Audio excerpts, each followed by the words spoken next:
Bonjour et bienvenue aujourd'hui dans cette capsule sur les transformations de la matière.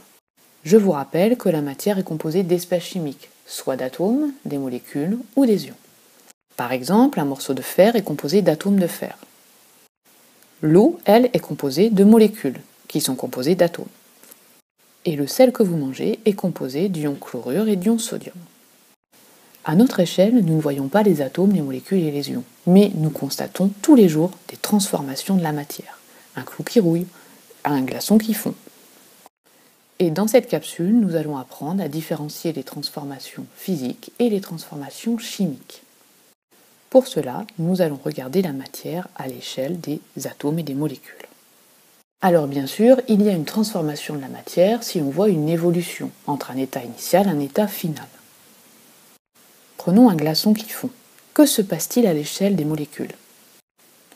Eh bien, dans le glaçon à droite, les molécules d'eau sont bien rangées, et dans l'eau liquide au milieu, les molécules d'eau sont un petit peu moins bien rangées, elles sont désordonnées. C'est ce que l'on appelle une transformation physique. On a juste eu une réorganisation de nos espèces chimiques et pas de nouvelles espèces chimiques formées. Prenons maintenant un autre exemple. Je mélange deux liquides, l'hexaméthylenediamine et l'acide adipique. Regardez ce qui se passe. Un petit fil fin se forme à l'interface des deux liquides. C'est du nylon. Regardons ce qui se passe à l'échelle des molécules. Eh bien, les molécules d'acide adipique et d'hexaméthylenediamine se sont rencontrées et ont formé une nouvelle molécule, le nylon, et une molécule d'eau. Il y a des nouvelles espèces chimiques dans l'état final qui n'étaient pas présentes au début, c'est une transformation chimique. Un petit indice pour reconnaître une transformation physique, elle est en général réversible. On peut revenir en arrière et retrouver nos espèces chimiques. Une transformation chimique est par contre irréversible. Prenons un exemple. On met un sucre dans l'eau, il se dissout. C'est une transformation physique ou chimique? Eh bien, regardons à l'échelle des molécules. Les molécules de sucre se sont dispersées à l'intérieur des molécules d'eau.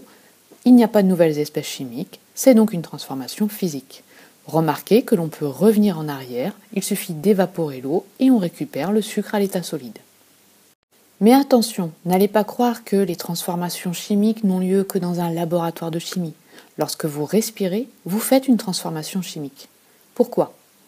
Eh bien, le dioxygène que vous inspirez réagit avec le glucose de vos cellules pour former du dioxyde de carbone et de l'eau, des nouvelles espèces chimiques, donc transformation chimique. Voilà, vous savez maintenant différencier une transformation chimique et physique. À bientôt pour une nouvelle capsule.